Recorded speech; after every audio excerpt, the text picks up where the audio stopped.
Okay, so anyway, it got cut off, and then I had to pause. So anyway, why did I pause? I was like, oh, wait. I had to go with my notes. I'm doing this on the fly. So anyway, the point is that ordering your fractions.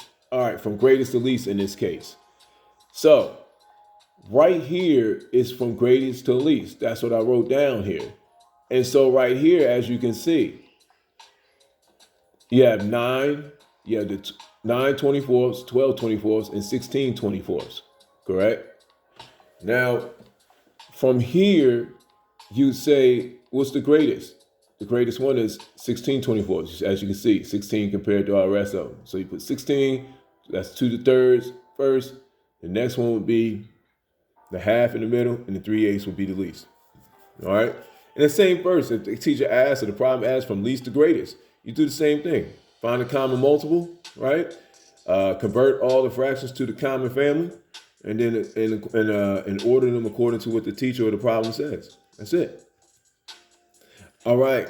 Now we're getting into uh, round to the nearest zero, one half, or one. All right. This is a good one also. So you take in this case 3/8, right?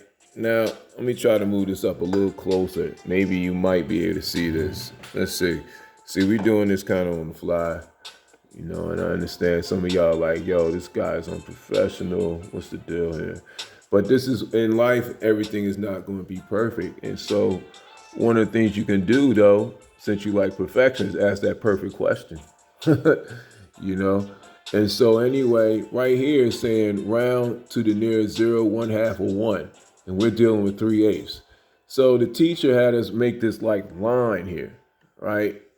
And then you put like a 0 to 1, 0, 1/2, and then a 1, right? And now it's kind of, then all of a sudden you see this 1, 2, 3, right? I guess you can assume this is 4, 5, 6, 7, and then 8. Now, down here, this is where it started getting a little deep for me. You have a 0 over 8. So that'll be on the 0. What would be standing for 1/2? 4 over 8. And what would be a 1? 8 over 8, right? Because if you convert it to divide 8 into 8, that'd be a 1. Okay, right here, actually 8 into 4 would be zero point 0.5, which equals half. And of course, 8 into 0 would be what? 0. All right. Now on the scale, now these numbers you see on the line deal with the numerator. Now it shows right here that the 3 is closest to that 1/2. So you round to the nearest 0, 1/2, or 1. Closest to is 1/2. So you could say 3/2 is kind of like equal to 1/2, right? Well, this is all right. This just applied. This more like maybe to real life. You trying to I guess maybe you dealing with some type of say maybe money, or maybe some type of product or whatever, and you see that, well, all right, you may not want to flip out or anything like that, but say you got some type of math skill in your mind, you think, well, in paper, you thinking, well, 3/8 is kind of close to half of what I already want. It's not the whole thing, but at least they're close to half. All right. And so you may not wig out. Correct. So same thing, this concept applies to the same other problem over here, 2/9. That's a great one, right? Because this is showing you what's 2/9. Now this one you might wig out on, right? Because right here, you just put on a little scale, showing, so setting it up just like what you saw with the 3/8, but you're dealing with 2/19. All right, this person is coming to you with 2/19. So what you said, what you agreed on, right? So on right here, you see 0 over 19 equals 0. 19 and half over 19 is half, okay, and 19 over 19 will be 1. So you got your scale right here, and you notice that 2 is kind of close to 0. I mean, I know it's something, But it depends on who you are. You may, at least it's something better than nothing. Maybe like in football, right? You try to get out there, do the best you can, right? But in other circumstances, that may not work, right? So that's a nice trying to apply this maybe to real life. Now, uh, right here, let me get back on my spot. Okay, so right here we're dealing with adding fractions. All right, we're dealing with adding fractions. Okay, again, even if you can't see the screen, this is just talking about adding fractions. If you cannot do this, it's fine, and you just bug your teacher, who is getting paid to teach you these basics, at least. Okay, and if you don't understand, you keep asking them. And if for some reason you can't get along with them, you go to that library. And that nice librarian may say, hey, here's a couple books. And then maybe that librarian, you might ask the librarian, but hey, librarian, you know, you know, do you know, maybe I can't understand it from this book, but do you think about video? Is there video something? They may be good enough in their heart to show you something that may help out. But I'm quite sure the teacher will show you this, right? They're supposed to. And so all this deals with is just adding fractions, okay? 1/3 to 1/3, pretty easy, right? Because it has a common what? Denominator. 1/3 to 1/3 is what? 2/3. All right, now all of a sudden now it gets a little complicated now, and now it's how do you add 2/5 to 1/4? The common denominator is not common. Okay, so it's going back to those multiples, right? Common multiples. And so, 20, you find out in your times tables that 20 is the common multiple between 5 and 4. And then you just convert it to the same family. Just divide the 5 into the 20, okay, which is what, 4. And then multiply that 4 times the numerator, okay, which is 8. And you get 820, okay. And then 1/4 turns into 1/5. 4 and the 20 goes 5. 5 times 1 equals 5. Okay, now you add it down the line. 8 plus the 5, 13 over 20. Okay, that's it. Now all of a sudden you can see a 1/10 and a 4 and a 3/10. You try to add, now equals 4/10. But you're like, oh, it's good to go, right, teacher? No, you gotta reduce it down. Okay, because you can't. I mean, yeah, you can say, it's 4/10, it's right, but now you gotta reduce it down to its common denominator. Okay, I'm sorry, common multiple. Okay, that's a good thing of saying how to say this. It's amazing. So for each one, reduce it down by the common number that can reduce both of them. Now, right now, I can't say the technical name for that, but your teacher can, and they may have to look it up too. But it's okay. We're all human, make mistakes. So, that 2 is can divide in both of these and reduce them down to 2/5. All right, that's it. It's adding fractions. If you can't see the screen, but you got the concept, adding fractions. If you got a problem with that, seek that help. All right. I'll be reiterating that point too throughout this whole thing. Now, don't add all the denominators because they just tell how many parts. Good. That's a good one. That's coming from the teacher. Student asked the question. I think maybe it was me. But yeah, you don't add the denominators. The denominators are like a name. You got the 1/4 family. So you can have 1/4. You can have 3/4. And then you can have 4/4, but of course that'd be 1, right? Or you can have 1/8, 2/8, 3/8, 4/8, 5/8, 6/8, 7/8, 8, All right. Now over here, this deals with adding mixed fractions. And that's like, oh boy, oh boy, oh boy. Oh boy, all right, what's that? 4 1/3 to 6 1/3. That's not too bad, right? That's nice, easy and peasy, right? Pretty easy. All it is just 4. You just add down the line for that one. So it just comes out to 210 and 2/3. Nice. And even this one over here, 5 3/4 plus 9. That's pretty easy down the line.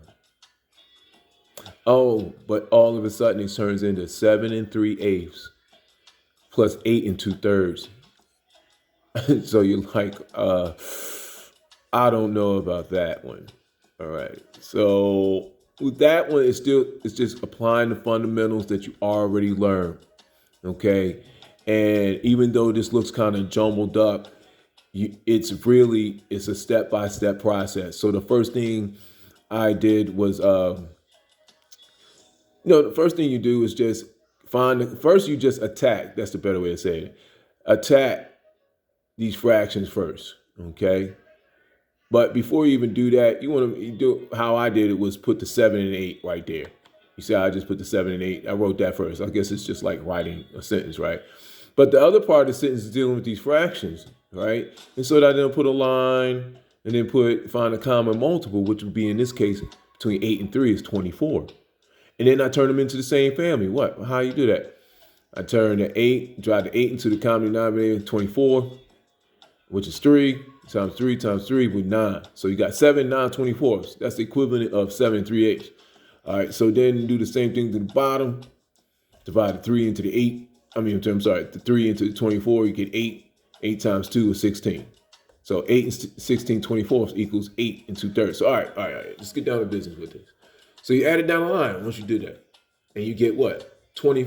You get 15 25 over 24ths. Okay? So it's 15 25 24ths. All right. Then wait. Whoa, you just throw a little whammy in there. And I had to little double check too, because it's review too. Right? On the fly. Hey. It's almost. But the point is that 25 on 24, that's way over. The numerator is way over the denominator. You can't have that. So that means there's like a carryover of some sort, like a flooding. There you go, flooding. So like the 24 could be like a pool, but of all of a sudden the water starts going over 24, it's an overflow. And so now you're going to see how we account for that overflow. And what you do is divide the 24 into 25, and you get a 1, and then you carry that 1 and you add it to the 15. Okay, and that turns that into 16. And then what you got left is the 1 over 24. Now this right here is literally an example where you just follow. Now, and for some people, the mind is a very powerful thing, and their mind is always curious and want to know why to the why to the why. And I'll be honest with you, maybe your teacher may be able to explain that. They may and they may not. Because they can't explain to you the metaphysics, the deep kernel of why you all of a sudden just take that, why this what you call the difference of 1 is you put over this 24 that's way up here. Like, that is something that maybe you may find a teacher that can explain that. But most people, even the teacher who is a person too, has to just follow the leader, rock chemistry. Just follow the leader. Just follow what the teacher says. This is how you pass the test. So you just did, but you learned the basic. All right. I hope I'm not rubbing this in. I have a very bad habit of doing that. Let's look down here. What's this going on down here? 7 3/4 plus 8 and 2/3. Same basics. Improper. So same thing going on down there. All right.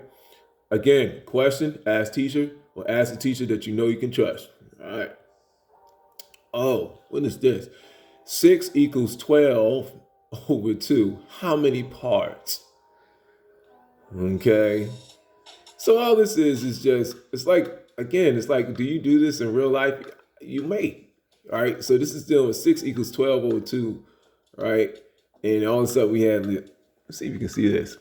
It's like I have 6 like rectangular squares, and I split them in half, and I notice in 2, right? And so I might have asked the question of why. The concept idea. It's just a concept and idea I wrote. So 4 equals 40 over 10. So what do you have? 1, 2, 3, 4, 5, 6, 7, 8, 9, 10, 11. That right there this is just a concept. Okay. That's all I can say. All right. Now down here, what is going on down here? First multiply the denominator times the whole number, and then add the numerator. Take that answer, put over the top of the numerator. Oh, That was dealing with something. Oh, that's explaining this down here. I probably had a little question. What was going on with that? See, I was confused. So the teacher said, first multiply the denominator times the whole number, right? And this is just to turn it into an improper fraction, right? And so denominator, which is 3, times the whole number, which is 7, that equals 21. And then 21 plus 2 equals 23. And you put the 23 over the 3, and that's how you have an improper fraction. All right. Now, you may have to do this because you may have to add something. Because there's a certain point where math becomes an art, and you try to solve the problem the best way that you can, using the basic concepts that you learn. You got it? Okay, it's all good. If you have questions, ask teacher. Okay, you're learning. It really is a personal journey, not just the teacher's responsibility. Okay, gotta learn that. All right, you gotta take charge. Gotta take charge. Gotta take charge of your learning. All right. Sometimes you may hear me talk like this, but sometimes it's try to wake you up. Okay. And while it's on my mind, the teachers in the school system, government, and everyone around you is just trying to do their best. But the teachers in particular trying to do their best. They only have 24 hours in a day. They got kids, they got family, they got all this going on. So it's up to you, student, whether a child or adult. You gotta take charge, ask them questions. All right. But definitely the kids. And this is really the focus, the kids. All right. You gotta take charge of your learning. All right. Okay, so right here is just dealing with turning a mixed fraction, which is 7 1/2, into an improper fraction. And then all of a sudden turn it into what you call like a decimal form. And all that is to say 7 1/2 equals 15 over 2. And then you try to divide the 2 into 15, okay, to turn it into a decimal form, which would be 7.5. Okay? But the basic of this problem is 7 1/2. And the whole concept of this is just turning into these different numbers that you may have to use. Okay? That's all this is. All right, subtracting mixed numbers. Okay, I know you're like, whoa, what is going on here? But we'll start with the first one. Usually it's the simplest. 4 1/2 minus 2. Kind of easy, right? It's just 4 really has to deal with the other whole number, which is 2. Yeah, and so the difference is going to be what? Or the answer is going to be what? 2.5. Okay. So, but all of a sudden you see a 7. Oh yeah, that's how it was originally written. Okay, a 7 minus a 2 1/3. So, how do you do that? All right, all that is kind of dealing with what you learn from subtraction, where you just borrow. So wait a minute, I can't draw something like some little zero and whatever. I have to do all those little numbers up top. I got it. It's in your mind. A lot of y'all are in your mind anyway with your math. So this is kind of in your ballpark. So you just borrow 1. So, but what's 1 supposed to look like? It's kind of, you have to take on the name, take on the form of the denominator of the other number, which is, you see that 3? You see 1/3? So in order to deal with this problem, in a way, you have to become just like them, right? So you turn the 1 into a 3 over 3, right? And now it turns into 6 and 3 over 3 minus 2 and 1/3. Okay, and so what is the answer? 4 and 2/3. Oh, yeah. All right. That's all that is. If you got a problem, who do you ask? Your teacher. Definite. And if you don't trust your teacher, what they say, right? You verify with them, with someone else. Just to make sure, if you got doubt, it's up to you. If you got doubt, you have a right to have doubt. You have a right to seek your answers that will allow you to be at ease in your mind. You get it? All right, so 4 3/8 deals with 1 5/8. Okay, wait. But the 3 is less than the 5, but the 4 is bigger than the 3. So, but how did I do with that? Oh, I get it. So you see over here, I'm trying to pretend when I was written, trying to think about how I wrote this. So you know how I can explain it to you, right? So all I did was write the 3 and the 1 first, kind of mirroring the same spots as where the 4 and 1 is. But then I do that same thing in the mind. I gotta borrow. It's like knocking on the door. Can I borrow some sugar? Or well, can I have some sugar in this case? Can I have some sugar? All right. So I asked 3, hey, 3/8 asked, the 4 for some sugar. Need a cup. You give him a cup of sugar, and that cup of sugar, that is in the form of an 8, an 8/8. You add the 8/8 to the 3/8, and you get you get 11/8. Okay, so you have 3, 11/8 minus the 1, 5 5/8, and you get 2 6/8. And now you gotta reduce it down. Find a common denominator or the common number, right? That can divide in both 6 and 8, which in this case is 2, and you get 2 3/4. That's it. I'm not gonna go over these other problems and kind of deal with the same ballpark. Maybe just bigger numbers make you scare you a little bit, but the same thing. All right, let's keep moving. All right, what is this? What's going on here? Yeah, same thing. Borrowing. Leave. What's it say? Leave it if improper until you do the rest. Then put it in should form. Yeah. So, excuse me.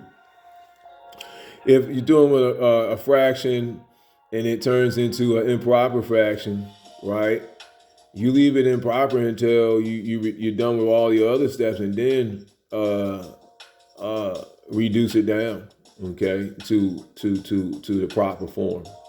All right, that's all this is, pretty much. So in this case right here, the answer at the end was 21/20, and you just go through the same steps that we talked about before. All right. All right. So fractions. Okay, I think that's kind of done with fractions. I think y'all get the concept. Again, if you got problems, because mainly, when you think about, for some of you, y'all maybe just it's all about that GED. Okay. And this right here may give you some basic concept of how to understand some things. I've never taken the GED. I would like to see it one day. But yeah, so for some of you, I don't think, some of you may want to just take that GED, see what that's all about, and be done with high school and be on with your life. Go to trade school, or even go to 2-year school. Yeah. Yep. All right. And so anyway, when you deal with multiplying with fractions, this is what we're into now. All right, multiplying fractions, got to speed this up a little bit. Okay, all this is what? 1/2 times 1/3 equals 1/2 times 1/3 equals 1/6. That's it. All right. Now, right here, it starts getting a little fancy where you have 2/5 times 5/9. And the teacher told us, nice little trick where you reduce before you even get into multiplying. And all that deals with if the denominator of 1 is equal to the numerator, or is equal, or has some type of common, we call it like a common multiple, or is something where that, what was it? What was the right concept? Where the two can be reduced. Right. In this case, and I'll show you as it's going on. In this case, it's 5, 2, and 5. Right. The denominator here of this number, 2/5, is equal in this case to the 5/9. Okay. So you can reduce these both. Okay, by the same number. Hold on. Let me pause this real quick. Okay. So And to find the right term. The term I found was greatest common divisor. Okay. All right. And so let me go back here. All right. So right here, you want to find you think about the greatest common divisor. In this case, between the 5 that's in the denominator and the 5 in the numerator, greatest common divisor is what? 5, and they both reduce down to 1. Now, and then from there, you just multiply the numerator times the numerator, denominator times the denominator in this case, different from adding and subtracting fractions, right? And you get 2/9, and that's it. Now, 3/8 times 6/11. How you do that? Now, a good thing is that you got a 8 for a denominator and a 6 for a numerator. So you can kind of make this a little simple for you to multiply by dealing with this nice little trick, okay? By reducing the two numbers we talked about, okay? So the greatest common divisor between these two is what? 2, and so you reduce the 6 to a 3 and the 8 to a 4. And you can just multiply across. 3 times 3 is 9. 4 times 11 is 44. Okay. Same basic concept. Okay, dealing with, these other problems I see, dealing with multiplying. All right. Now over here you talk about division. Oh shoot, what's going on? The only thing that's kind of difficult you could kind of say is you gotta remember just to flip. Okay. In this case, you do have to pay attention to that second fraction, because in this case, when you're dealing with dividing fractions, okay, the 4/5 will be okay, it'll stay stable. But when you divide it by the 3/5, the 3/5 is the one you're going to do the flip. All right. And so all that is just and another thing is you change the division sign turns into a multiplication sign. Yeah. All right. So in this case, 4/5 divided by 3/5 equals 4/5 times 5/3. You do a flip. Okay. Now, again, you're gonna see that trick that Miss Bullock showed us. It's not even a trick. It's just a law that everyone uses. You want to reduce any common all numbers that can be reduced in the cross. That's what I'll call it. And you see the 5 and the 5, right? We reduce them down to 1. So now let's make sure multiplication simple. You just multiply across. You get 4/3. And then all of a sudden, teacher said she don't want improper fraction. So you reduce it down, change it into a proper fraction, mixed fraction in this case, and it turns into a 1/3. Okay. Now that's that's the basics right there. Now once you get the basic concept of this, you can deal with the bigger problems. All right. All right. And just to add a little term in there that I actually saw, it says to divide any fraction by any fraction multiplied by the reciprocal of the second fraction. There you go. Always remember that. Okay. Okay, solve fraction equations. Okay, what is this? 3/4 times 24 equals n. Okay, this is the good thing about Miss Bullitt, because she was very methodical in building stages with in this case dealing with math. Okay, now this 3/4 times 24 equals n. Like that was her nice introduction for the next level, which would be pre-algebra. You get it? But she had to show in her mind that, okay, you can put it in there. Now, how does this apply to real life? That n is what they call a fancy term. It's still fancy to me, called a variable. Well, it's a variable. A variable can be anything. All right, you're like, wait a minute. Let me pause real quick. Okay, it says variable is not consistent or having a fixed pattern, liable to change, able to be changed or adapted. An element, feature, or factor that is liable to vary or change. And just to try to put it down to ground, variable could be a person, okay? And the numbers that you possibly deal with that person, okay? I guess in a way, online banking is kind of uses that concept. How much is in your account is an equivalent to what this person is account is. I don't want to say that's what that person is. All right. But however, when you get older in life, you may understand that the meaning of that laugh. Hopefully not. All right.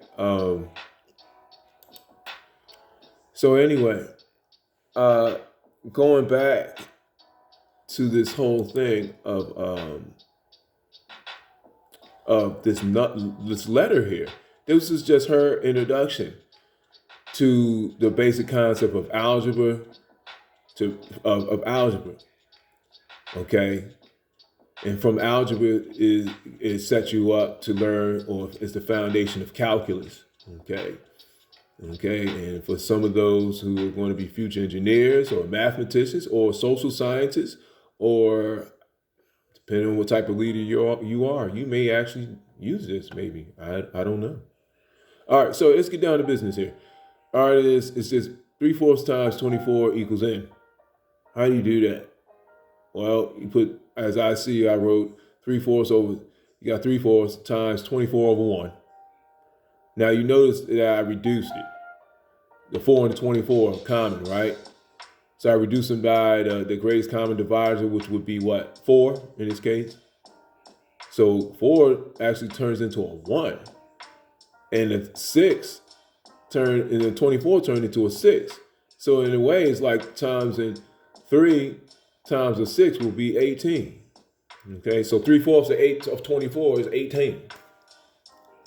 All right. Now all of a sudden, she mixed it up. Because see, she's just exercising the mind. It's like exercising the muscles. She's like, all right, so what? So you got that kind of concept. It's a little intro. Okay, a little intro. You know, for some of you that are really smart, you can really apply this in life. Sometimes it's just a little introduction, right? So 3/4 times n equals 24, right? So how do you do that? What did she do here? All right. So in this case, you have 24 divided by 3/4 equals what? 32. All right. All right. So in this case, and this one we kind of did really fast, but all we do to solve for n, all right. Now this is still, oh, wow. So this is a multiplication problem, but to actually solve this, you have to divide.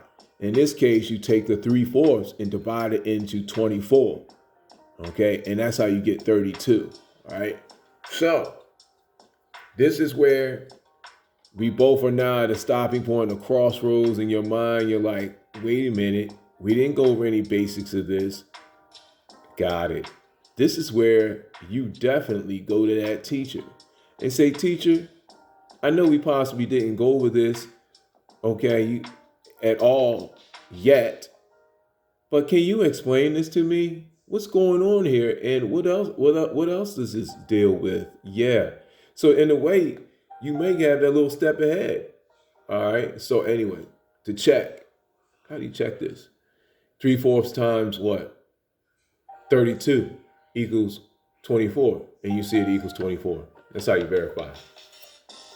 All right. So this in a way is going in. She jumped into pre-algebra with us real quick, I noticed. All right. Because that's what she assumed. That's what we were in a certain section in the junior high. And at that level that we were at, not to say it was A1, but this section was B4. So A1 were the real smart ones.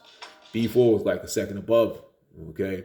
And so anyway, being in B4, she looked at us as being able to do just as much or just as good as say the A1, you know, or try to do at least try to do some A1 work.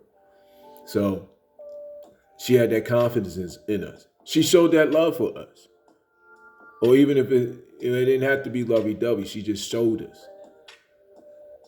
All right. Now the rest of these problems still the same concept. First, she'll write the variable as she'll write 1/3 times 93 equals n. Now you see how she put 93 because it's complicated. She's like, what is that? Oh, but it's still the same concepts. It so happened that 3 is a fact. 3 is the greatest common divisor for between 3 and 93. Reduced it down and then went with the answer. That's all this is, right? Now, a lot of you kids, this is like nothing for you. Got it. But there's just this one that may not understand this. All right, so divide mixed numbers. Okay, it's these concepts we already gone over, but the only complication is you say divide mixed numbers. What the heck is going on here? So same thing applies. You turn the mixed fraction into an improper fraction. In this case, 4 1/2 turns into 9 1/2. Okay, and then you write the division sign divided by 1/3. And this is just to keep it in your mind what's going on, right? For some of you may not have to do that. Great. All right, so from here, this is dealing with division of fractions. That means that second fraction has to be flipped, which you call a reciprocal, right? And then you turn the division sign into a multiplication sign. Yeah. And so you have 9/2 times 3/1. And that turns into 27/2, which equals 13 1/2. Okay. All right. The other problems deal with the same thing. Can estimate to see if division answer is correct. Okay, good. Okay. Now, with this one, what do we do here? Estimate to see if division answer is correct. 2 and 3 and all that. Can estimate to see if division answer is correct. Let me pause real quick. What was that? Okay, this is what happened here. All right, can estimate to see if division answer is correct. So right here, it seems like we just converted these fractions into some type of decimal form, and then did the division, okay, to see if we would come out with a similar answer. So 2.2, again, like the 0.2, that'd be like say 2/10. And if you put it on that, like say a line, is the 2 closest to 0/10, which would be 0? Or is it closest to like 1/2, which would be what? 2/4, or 5/10, or would it be closest to 1, which would be 10/10, right? Now, what I'm just talking about, if you was to write there's some notes of what you caught, I said, you ask your question, what is 2/10? What is that? How is 0.2 equal to 2/10? Right? How is 0.2 equal to 2/10? And they'll tell you. Right? And so anyway, you see that in both answers, you could say that 2/10 is close to 0, just like that 13/14 is close to 0. So 2 and 2 kind of equal, right? All right. This is just dealing with division and fractions. Again, it has right here, this is a good one. 6 divided by 2 1/2. Good. So you have the 6/1 divided by 5/2, because you turned it into an improper fraction. You write all this out. And the division of fraction, you got to write it out. Unless you just got your mind like that. Some of you children, some of you people, children, adult, whatever, can do this in your head. That's great. All right. So from there, again, you have to flip the numerator, the second fraction, which turns it into a 2/5. Okay. And here you can't reduce anything. Okay, you see, and you just multiply across 12/5, then turn it into a proper mixed fraction. All right. Now this stuff I may not go too far into, because this is dealing with repeating decimals to fractions. All right. This is something that I would say on camera that, okay, when one digit repeats, multiply by 10, subtract n, solve equation. Okay, and right here is and then when 2 digits repeat, multiply by 10, subtract n, solve equation. So it's like, oh, sorry, it says 100.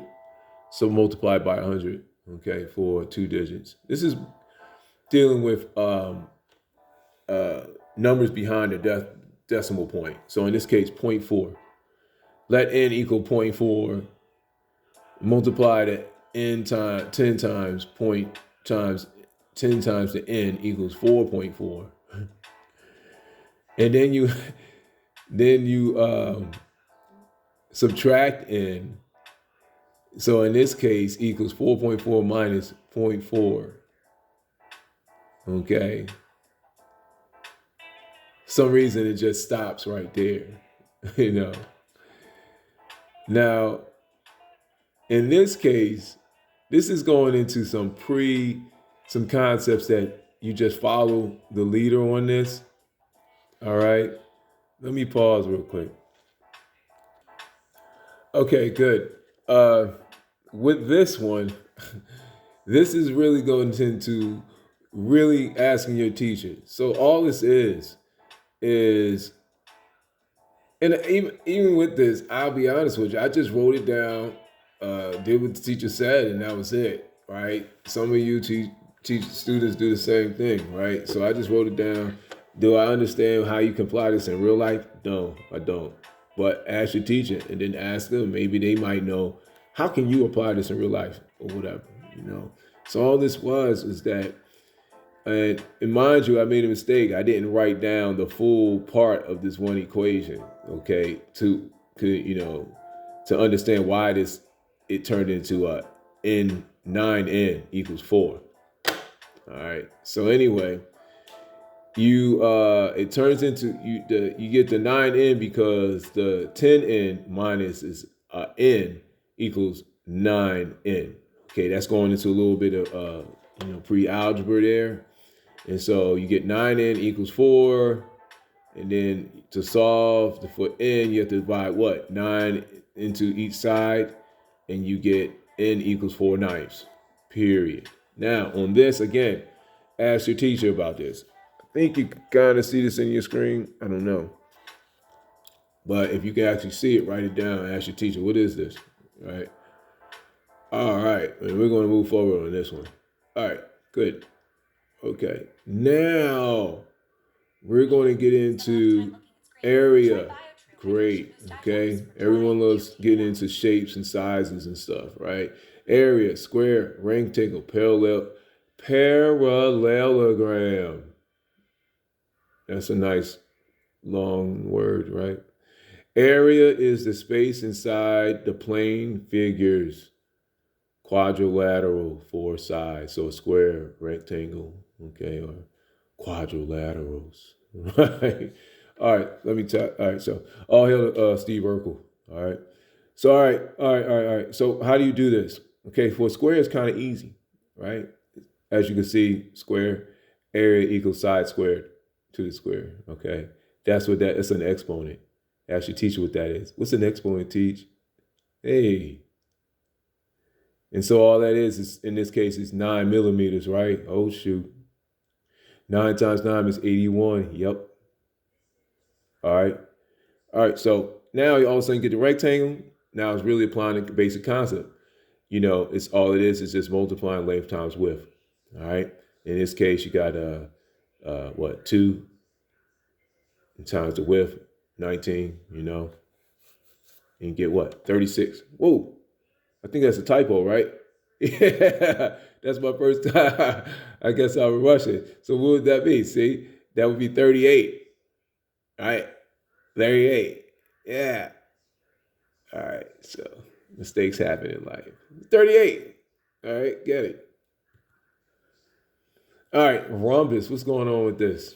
All right, is this something different here? Now, the only thing is maybe the letters that we had to write were kind of different, but same concept. Base times the height. Height is how tall it is, right? In this case, it's base times height. You may see something that says area. What's the area? Length times width. So length times width, base times height. If you look at it, it's still the same thing. If you say length times width, some people may mix it up and say length times width, something like that. But usually it'd be length times width.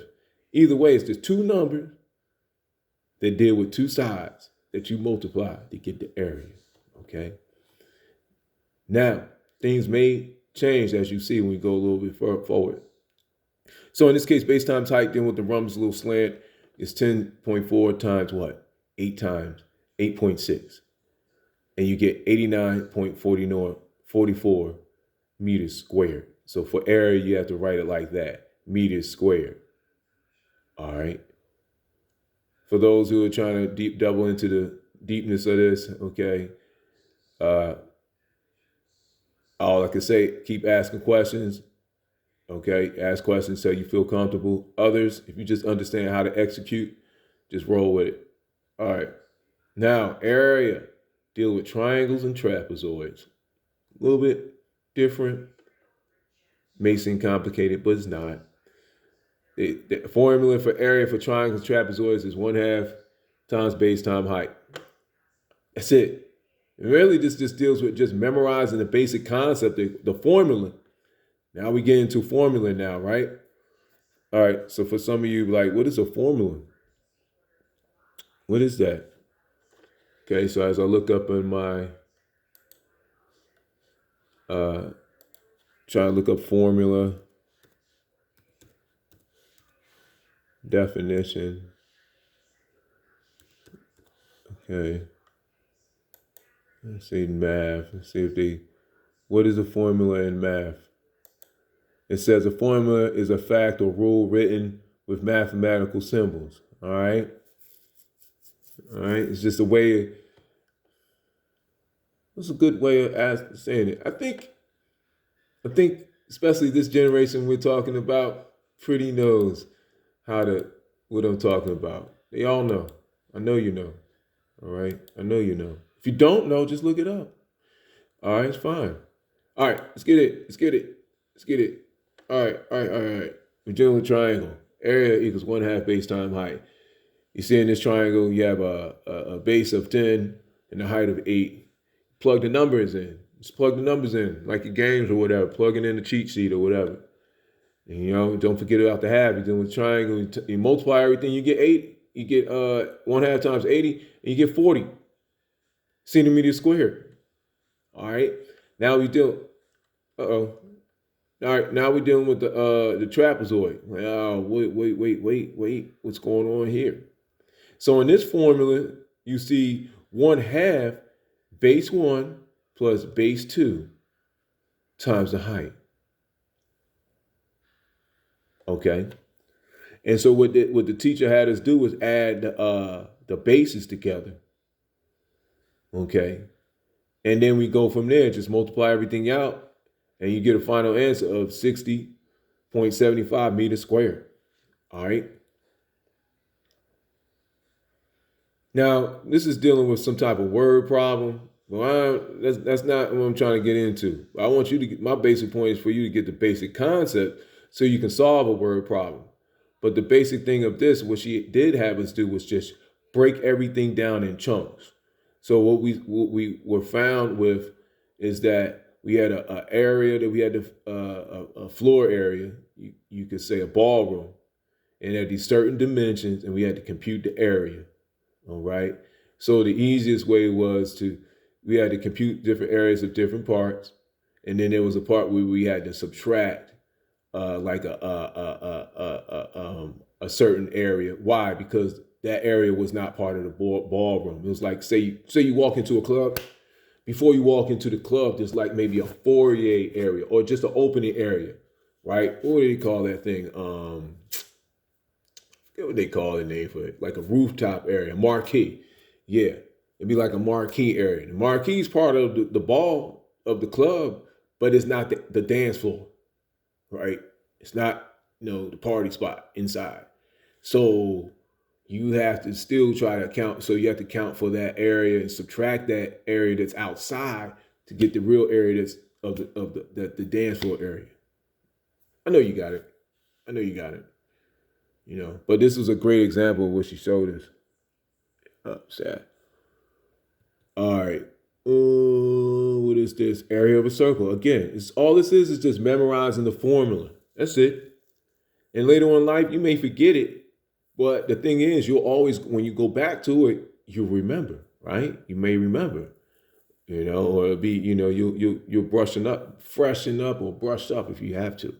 So area equals pi times radius squared. Okay. All right. And all you do is plug in pi is equal to what? 3.14. You're like, wait. All right. So it's if I'm correct, the distance. Wait. Let's verify. Let's get real with it. Don't be Kentucky wind is pi. You can't disrespect pi. I get it. I can't.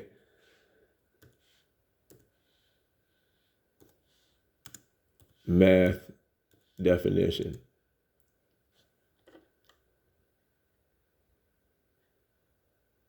Oh yeah, they call it circumference. Circumference math definition. Okay. Here we go. Circumference. Okay. They're not getting the distance around the edge of a circle. All right, so yeah, circumference is the distance around the edge of a circle. Get it. But a lot of people want to know, what is that 3.14? You know. All right. So I'll just type in the number, 3.14. All right. And see how I'm doing this? This is what you have to do. Okay.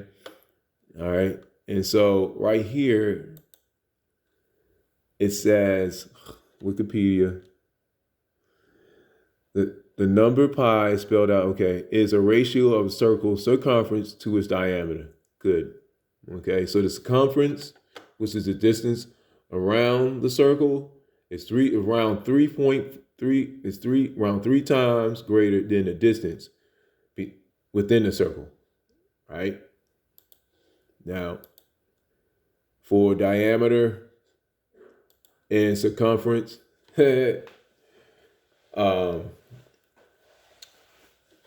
as you can see, now the first problem deals with is like half a line. That's the radius. But the full line would be called the diameter. And to compute the area of a circle, all this is plugging in the numbers. Now to understand this even more, just ask the teacher. Right? They say, well, you're supposed to be a teacher. Well, I'm not a licensed teacher. But I'm just going with the notes that the teacher gave to me. All right? Let's speed this up. Okay. Right here, circumference is always 3 times greater than the diameter. Okay, good. Okay, right here, all this is just converting. Say you deal with a problem that says 1 foot 6 inches equals 18 inches, right? So to convert, say, feet and inches to inches completely, you got to know how many inches in a foot. 12. 12 inches in a foot plus the 6 inches equals 18. And then compute the area. You multiply both numbers, right? So in this case, it was 18 times 18 would be 324. In this case, inches squared. All right. No matter what how complicated it looks, if you can see the common, if you somehow can connect the common formulas and rules that your teacher gave you to the problem. But ultimately, everything is about questions. Don't know, fine. Question until you have your answer. Okay, now irregular figures, trying to find an area. And I like this one. She had this looks like a little like a track or some sort. It has like a rectangle in the middle, but it has a half a circle at one end, half circle at the other. And so to solve this problem, you have to add the area of the rectangle that you see plus the area of the circle. Okay? And so that's how we solve the problem. All right? So we already know that the formula for a circle is what? It's pi times radius squared. Okay? Or pi times d. Okay? Let's go back. Okay. Pi times radius squared, no matter what. All right. So as we go forward here, yeah, yeah. All right. So as we go forward, pi times radius squared, no matter what. The diameter here, as they show, is what? It applies to the square and a rectangle. But you cut the diameter of this right here when we deal with the circle part. You see the 8 divided in half, which would be what? 4. Okay. In this case, as you can see, I hone in on the complicated part because once you hit the complicated, you can do the easy. But sometimes do the reverse. Okay. But in this case, I'm just showing you the circle. As you can see, 3 and 1/4 pi times 4 equals this, 50 times 24. Then you compute the rectangle, add the both areas together, that's your total area. That's it. All right. The same thing goes for any other concept, any other shape you see. It's just breaking it down into parts, compute the area, and that's it. Okay. See one that deals with a triangle. It's not bad. You already been through that. But this one right here, this shape actually dealt with a triangle, but you see 3 parts. Okay. And also you see, what was it? Pi 6 right here. Okay, good. Pi, and then right here, pause. All right. So this problem, I had to pause real quick because I'm trying to find out. I think in this one, this is like the beginnings of me, like trying to keep up with notes and just leaving out numbers, literally. But the basic concept is when you deal with, say, irregular figures and you're trying to figure out the total area, what you have to do is just break it down into simple parts. Now I noticed that for some reason I'm missing uh, a part that tells me how I got the 19. Because as you can see, you got to solve the 1/2 base times height. And so 1/2 base times height. And then but the thing is, I'm thinking, how did I get over here? It says 19. Now I'm thinking, I know I got to 5, but how did I get to 19? And I think I left out a number. There's a real serious number missing here. All right. So anyway, you compute the area of the triangle, area of the rectangle, and you compute the area of the little small rectangle. Yeah, rectangle, and then add all those parts together and get the total area. That's it. That's all. That's all the basic concept here. All these problems deal with the same thing. There's symbols for feet, foot, feet in inches, inches squares, feet squared. If you're interested, ask the teacher why you write that. It's breaking using the formulas. That's all it is. Now, volume. It's almost similar to area, but now you deal with maybe that third element, third variable, because it's length times width times height. That's the basics of volume, all right? Length times width times height. No matter where you go, length times width times height. All right? Now, in this solving this, okay, it says here, no, take that back, retract. This is dealing with surface area. Okay, we didn't even get into volume yet. All right, so to compute surface area, as you can see, Ms. Bullock-Cat is right. SA, which stands for surface area, equals 2 times length times width, which would be top, plus 2 times length times height, will be front, plus 2 times the right. Okay, I put right there. I guess because that's what I see. Would be height times width. Okay, and so you put in the numbers, and then from there you add in, multiply, and then you add, and that's just the total surface area. So surface area is the area outside of, in this case, a box. It could be a ball, and another problem is a triangle. But you notice that all you do is apply the basis of what you learn how to do for just regular surface area of one thing. but you just multiply, say, times the 2 because a box has, you have a top and a bottom, left and a right, and then you have the other sides, right? 2 sides. Same thing with the triangle box. You got 2 parts that are actual triangles that you have to compute the area for. And then in this case, you have 1, 2, 3 other sides you have to deal with. All right, so a little bit, I guess, different, but really not, right? Because let's see, you got 1, 2, 3, 4, 2, 4, 6 sides, right? 1, 2, 3, 4, 5. In the case of a triangle box, it'll be 5 sides, I noticed, all right? So, no matter how old you get, there's always something new to know, right? All right, so anyway, plug in the formula, apply the formula, and you get your answer. Bam. Now, if the way I said is not really that clear, great, because this is where your teacher comes in play, all right? Whole point of this is just throw out basic, just the basics. Just you listen. You see how I'm talking? You see how I'm saying this to you, right? It's just trying to give you a warm and fuzzy, trying to bring this down somewhat to what feels like a comfortable acceptance or comfortable. Just make it comfortable, make it feel comfortable, right? So in this case right here, the circle right here is a cylinder. Okay, you have to compute the surface area of, say, you got the 2 circles, right? You got the one on top, one on the bottom. So you apply that area for a circle. The basic area minus that 2.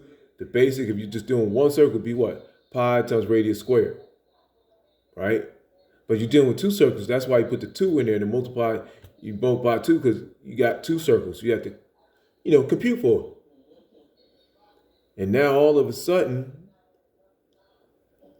you have, what about the circle, like the circle area looks like a rectangle or something like that. What's about that? So what does she put here? She has 2 times pi times radius times height. Okay. That's good. I love that one. So right here, let's just minus the 2. But she has 3.4, okay, which is the basic circumference around.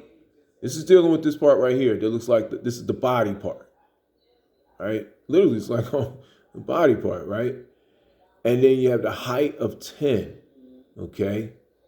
So that's like, and then you have the radius, which is 4. So for me, and just like how you may feel, you're like, well, how does that work? And right now, in my mind, I understand how it works, but some of you have that like, wait, it's like a circle. So you got the circle, right? And then from there, you have the concept of the circle of the body. So I guess the best thing for me to tell you is that I just followed the formula and I just plugged in the numbers. Good. Okay. And that's what you have to do in this case. Now, to get deeper into what and why the second half is done that way for the body part, I guess you have to allot that time as a teacher so you can get a better warm and fuzzy. Right now, at the moment, I can't explain to you the warm and fuzzy of why this is the way it is, but to say I just plug in the numbers. But I memorized the formula, all right? Or I just used the formula after I found it, correct? Okay, let's move forward. Okay, good. Okay, all right. So all that was just dealing with surface area. Volume, great. Love volume, right?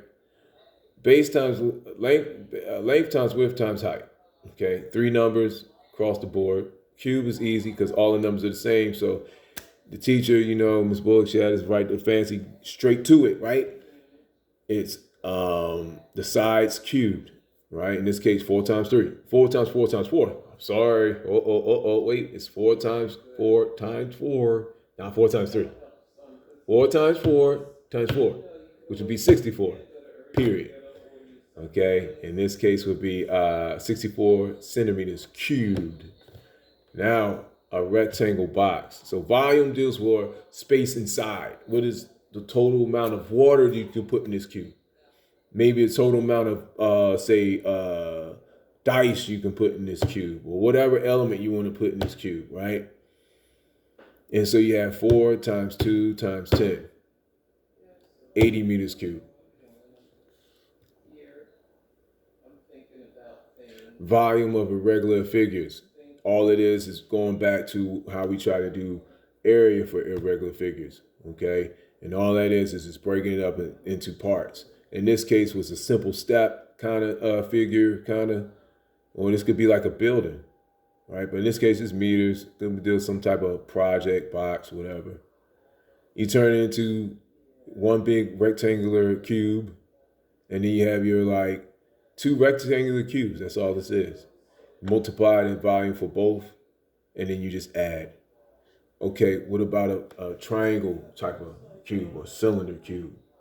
Well, it's the same thing, but a little different because you have to compute the volume of the triangle. You have your length and you have your height, base times height. Okay, you compute the volume of that, and then times the height, which in this case is 12, and you get your answer. All right.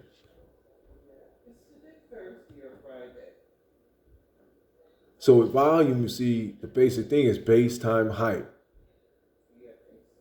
I don't know if I said that earlier, but volume is just base times height. If you can remember that, you compute the volume, or I'm sorry, the area of the base, and that's what this is, times the height, that gives you the volume. Okay? So in this case, compute the area of the triangle, and then once you do that, you convert it times to what? The height. All right, now volume for a cylinder, pretty easy. Simpler, I think, than doing surface area for a cylinder. Compute the base, pi times radius squared, and then times the height. Got your volume. Okay, cones and pyramids. Only thing different with this is, in this case, you do the base time height formula, right? But you have to times 1/3. Like, where did 1/3 come from and all that? I don't know about that. I don't know. With 1/3, all that did is just some number where you can, I assume, see how I said I assume. When someone says they assume, that means you definitely better verify. But the word 1/3 would say 1/3 of, say, what would be the total volume of this if this was a cone, right? So some mathematician compared the volume of a cone, or somehow they found out that somehow the volume of a cone is equal to 1/3, say, of a cylinder that would be of almost like the same dimensions or something. I can assume. Same thing with a pyramid. So as you can see, it's base times height, 4 times 4 in this case, times the 3, which is the height, and that gives you the volume. All right. Again, seek help. Ask teachers. Ask questions. Volume of a sphere. Okay. Now, it's like, whoa. All this is just formula. Applying the formula. 4/3 times pi times radius cubed. That's it. Why is it that? I can't tell you. All I know, this is what the teacher said. I follow the teacher. Okay? Call it a day. All right. Ratios. Okay, ratios pretty, for the most part, it should be okay. A little easy. A ratio is just, in a way, it's almost like lives in the language, what a person says. It's like 3 ways of writing it. A ratio could be 5 to 6. That almost sounds like something dealing with sports almost. 5 to 6, 5:6. Or a fraction is actually a ratio, 5/6. All right. Sometimes, like I said before, it's in the language. Boys to girls. You see 12 boys to 13 girls, right? That's like if you were a math statistician, you go out there to a school and see how many males there are to females, all right? Or in a lot of cases, you'll say you'll hear how many females to males. Okay. And so in some statistics, you have situations where there's 10 females to one male. Okay. In some situations. Okay. That's the situation. Now, in other areas, you might actually find the reverse, believe it or not, right? So you go to a country like China, they have more males than females there. Okay, they say overabundance. All right, so that's to try to give you a little real life scenario there. Okay, ratio. Okay, solving proportions. Now, with this one, this is really, I'm not going to say I can really explain this to you. It's better to be able to show it to you, especially have a teacher show it to you. But right here to solve, I have a 4 over n equals 10 over 10 over 15. So first, the teacher, Miss Bullock, had us cross multiply. So in this case, the n times the 10, and then have the 15 times a 4.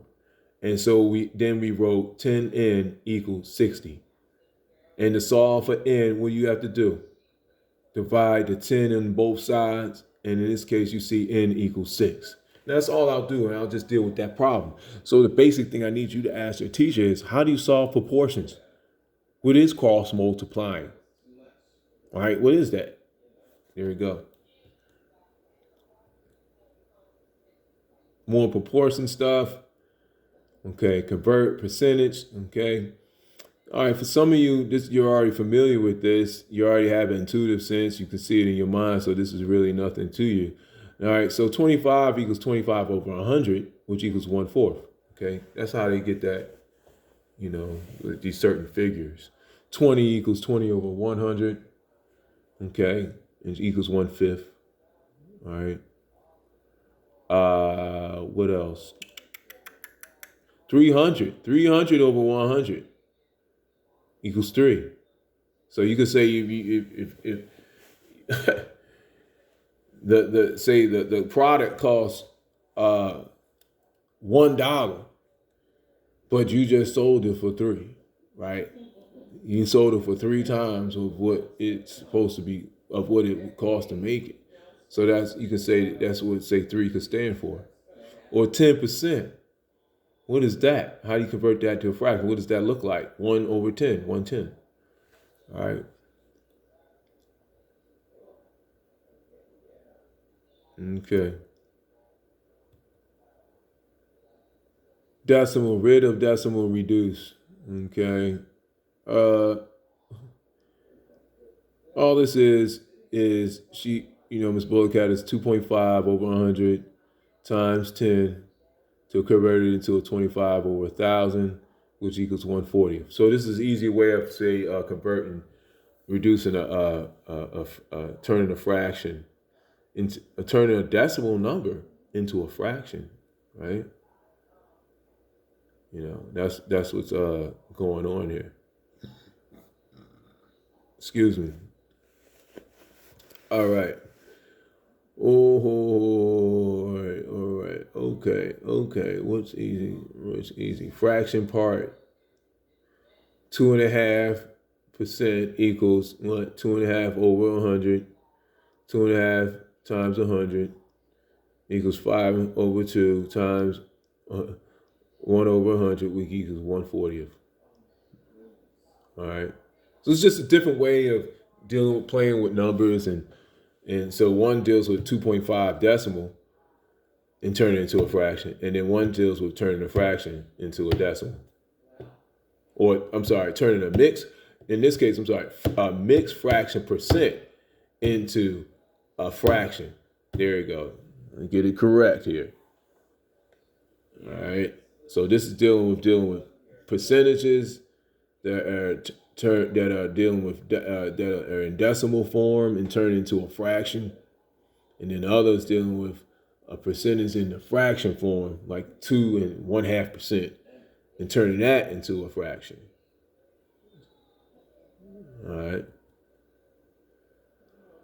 Okay. We had a list of common equivalents. Fraction equals to decimal equals to percent. So like 3/4 equals 0.75, which equals 75%. Like, wait a minute, how do you get 3/4 75? So all it is 3/4, okay, equals n over 100. Or better yet, you divide the 4 into the 3, okay? Divide the denominator into the numerator, and that's how you get the 0.75. But how do you get the decimal? Well, in your mind, you have the concept of 100% or 100. You times the 0.75 times 100, and you get 75%. That part is like kind of in your mind, you know. So right here is common equivalence. You got 3/4, 2/3, 1/2, 1/3, 1/4, 1/5, 1/8, 1/10. All right. Let's say convert fraction to percent. Well, see how this do with the like say the algebraic type of way. 1/2 equals n over 100, and you just cross multiply, and then from there you divide the 2 into both sides, and then that's how you get say the 50%, right? Decimal to percentage. Okay. The easiest way is, you know, in your mind, say a point 1 equals 10%. You put the 1.1, it's like one is put the 1 over 10. Okay. And then from there, okay, to convert a decimal to a percentage, the easiest way to do that is to set it up into the same way you see converting fractions to a percent. Okay. In this case, you could have 0.1. You put the 0.1 over 10 equals n over 100. Okay. Now, again, what I'll ask you to do is to ask your teacher, decimal to percentage. How you do that? Now, this is all part of you just trying to teach yourself, but having others help you with your learning. Okay. Okay. So what is this? Percentage to decimal. Now, we did this all in our head. Okay. The teacher most likely said, this is 50%. All you have to do is just move the decimal over 2 times. That's the time. Basically, it's like multiplying it times. I'm sorry. In this case, you move the decimal over 2 times to the left to turn into a decimal. That's it. That's all it is. You see the decimal. You see like 100%, right? Or you see 50%. To turn into decimal, you just see the decimal that's not there, but move it over to the left, and that's how you turn it into a decimal. So 50% would be 0.5, right? That's all it is. All right, now 50% of 30 equals n. Now for here, it was a formula. Part over whole equals part over whole. Now this one is a good one because you may use this in some situations, believe it or not. So 50% over 100 equals n over 30. All right, and as you can look at it, it looks like a problem we dealt with before. Times the 30 times the 50, or you can reduce it first, the 30 and the 50, right? And so you get what? 3, and you get the 5 for the other. All right, and that equals 15. And you have the n equals 100. Okay. And so when you do see the n equals 100, 100 into the 15, right? Wait.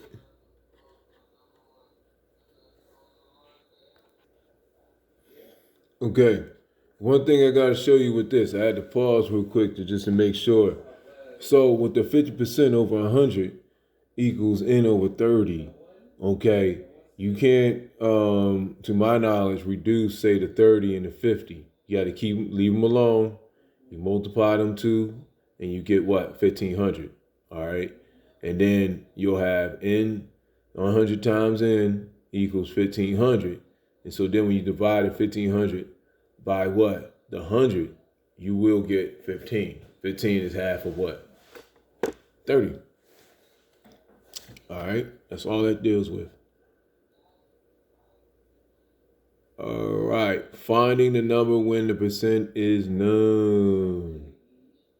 Okay, all this is the same thing again. It's just the basic thing is part over whole equals part over whole, and you apply those rules of cross multiplying. However, with dealing with percentages and all that, don't reduce anything.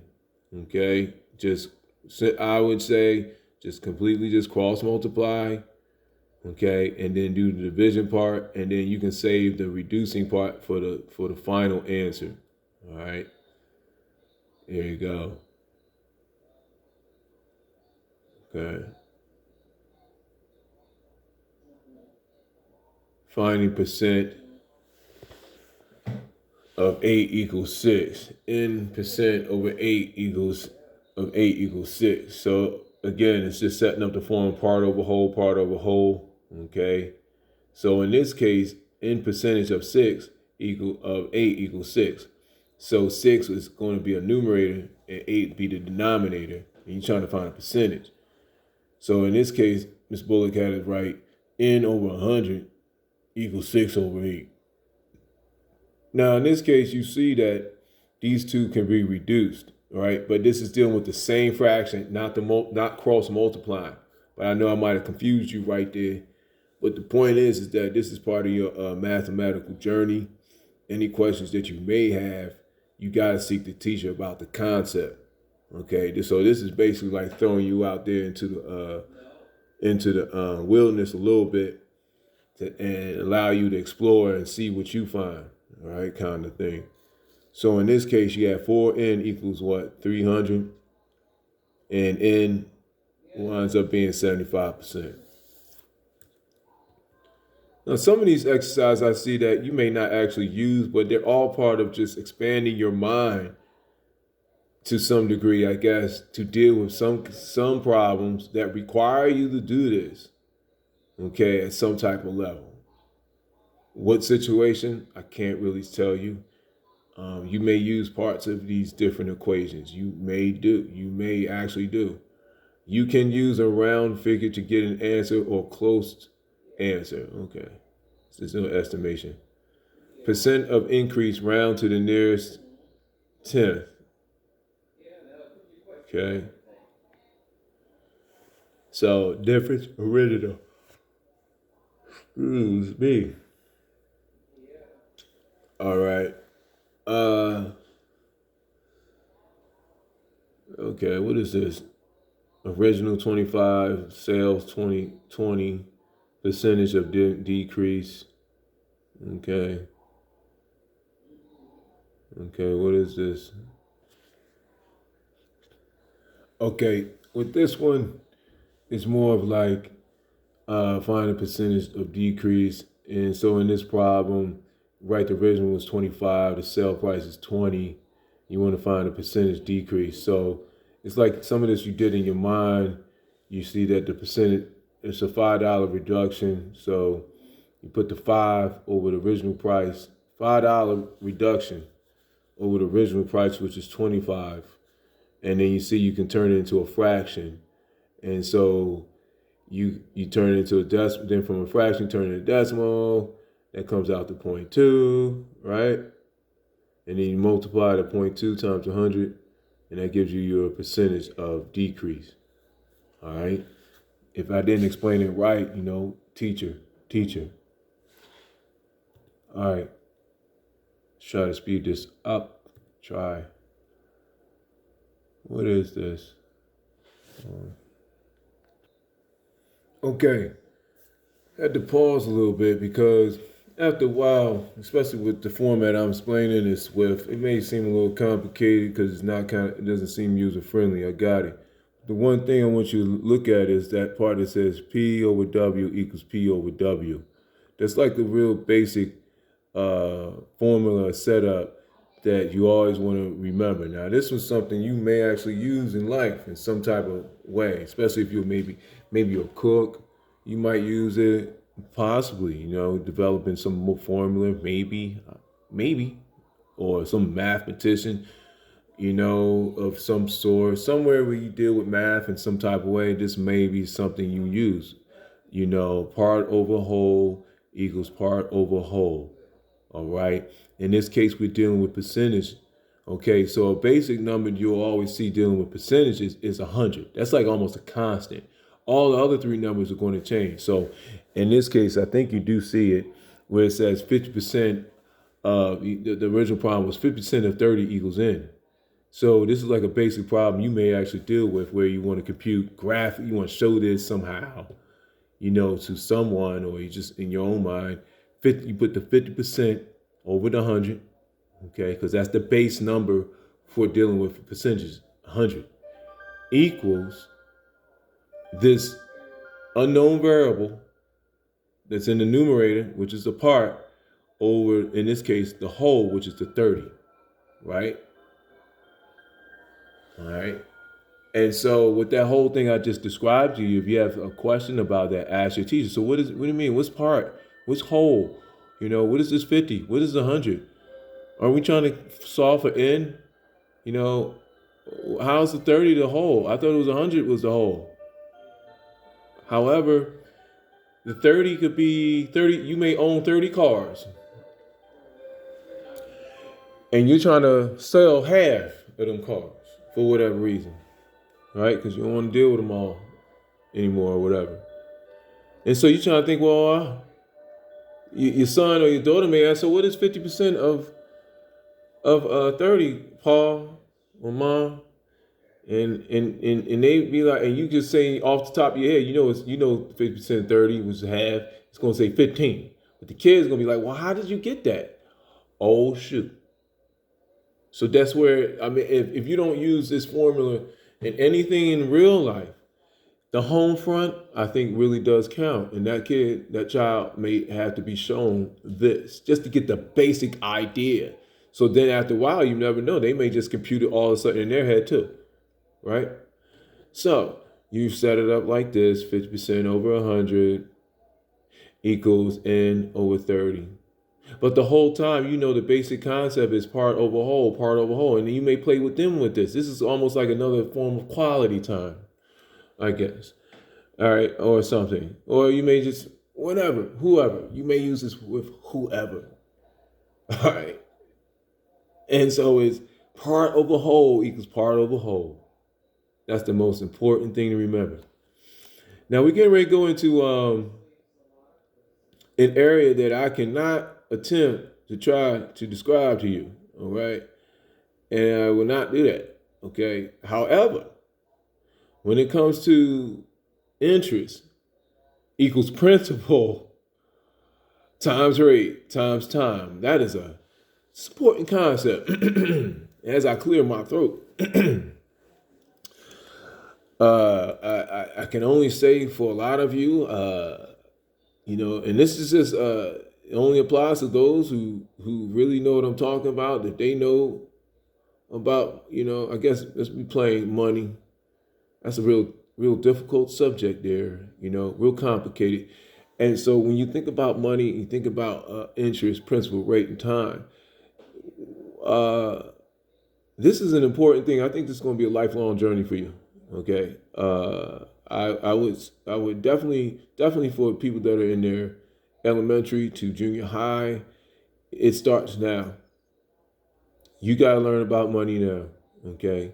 Since you're kids now, you have a lot of trust amongst each other. Maybe a merry-go-round. Look that up. Merry-go-round, Caribbean. Okay. Money circle. What is that? What is taking a little bit of money that you have together as friends, putting it together and putting it into a pot and giving it to that one friend for the week or the month? What is that? But then again, I'm going back to interest. And I would just say that I put a link in. Hopefully you may see it. It says Better Interest Examples at the end by Casey Barnes. Her name is Casey Barnes. That's C as in Charlie, A as in Alpha, S as in Sierra, E as in Echo, Y as in Yankee. Okay, last name Barnes. B as in Bravo, A as in Alpha, R as in Romeo, N as in November, E as in Echo, and S as in Sierra. Okay, and if you look in, type up interest and how to compute all that, she'll explain that all to you. Okay, and yeah, you see, you plug in the numbers. Principal equals 100%. Oh, I'm sorry, principal is 1,000. That's what you got, say in the bank. The rate is 8% times the time, and they put in the formula, and it's $80. That's the interest on that. Okay.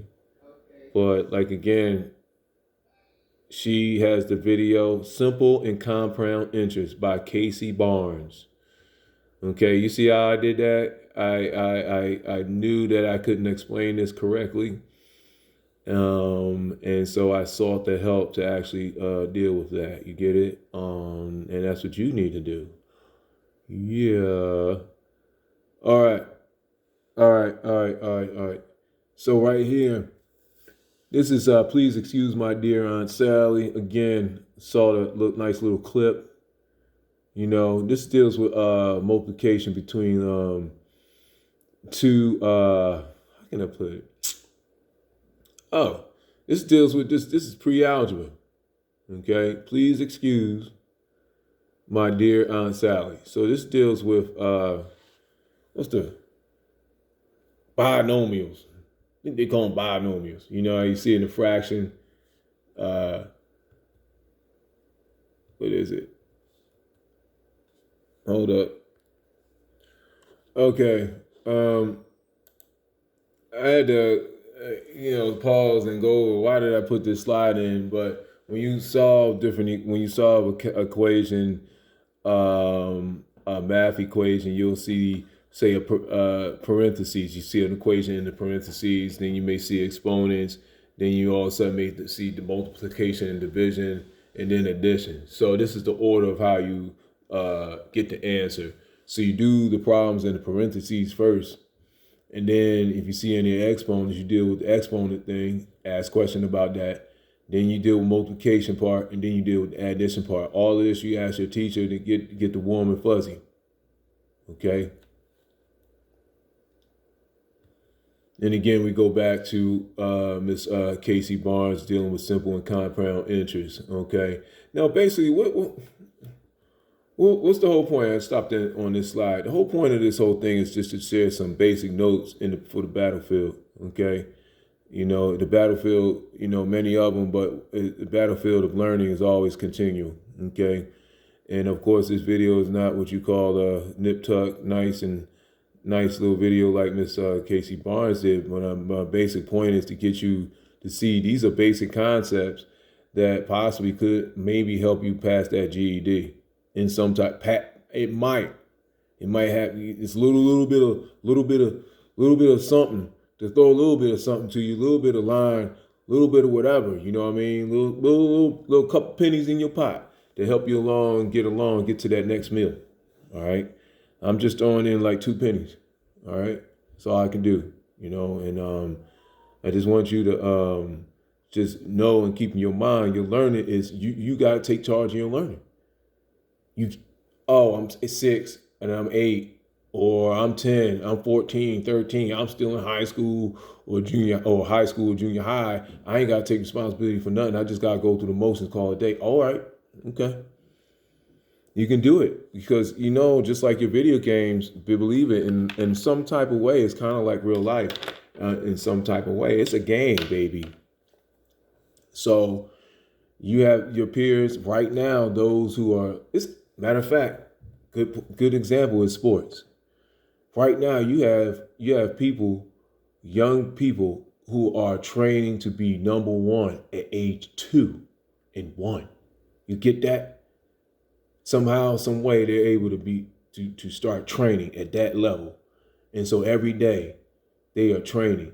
And so by 16, they're literally, you could almost say at such a level, depending on the sport, they can be considered professional, right? Literally.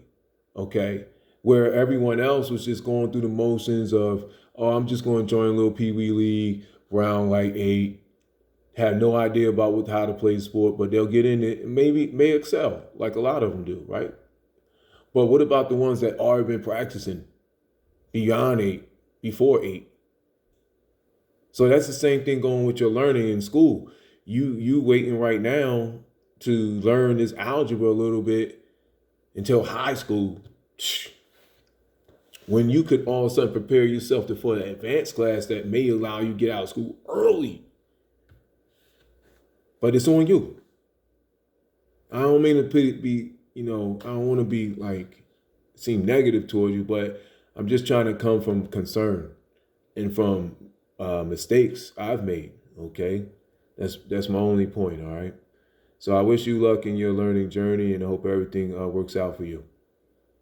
Oh, as a catch-all, it's not about doing good and bad. Oh, that's a good thing. Yes. So I like to use the example of Frank Lucas, Nicky Barnes, or better yet, President Obama versus Nicky Barnes and Frank Lucas. All right. What's the difference between these two? Oh, better yet, President Bush Jr., President Bush Sr., um, President Obama versus a Nicky Barnes and a Frank Lucas, John Gotti. What's the common denominator amongst all of them? Education, vision, okay? Education and vision. Yeah. Yeah, if you was to actually sit down with either one of them would tell you, yeah, they will at least allude to you. They know at least the basics of this right here. This is it. Yeah, I guess maybe that's a major point too. This is like the basics right here, right here. And so I thank Miss Sandra Bullock for giving me and the rest of the students the basics. Have I applied this basic one of this last one, which deals with money? Absolutely not. And thus not knowing about how to deal with money, oh boy, and how to deal with business and how to do this, that, and other. Not to draw it out to a long speech. It caused me a lot of problems. All right. So I'll leave it on that negative real quick. Well, because I want you to remember,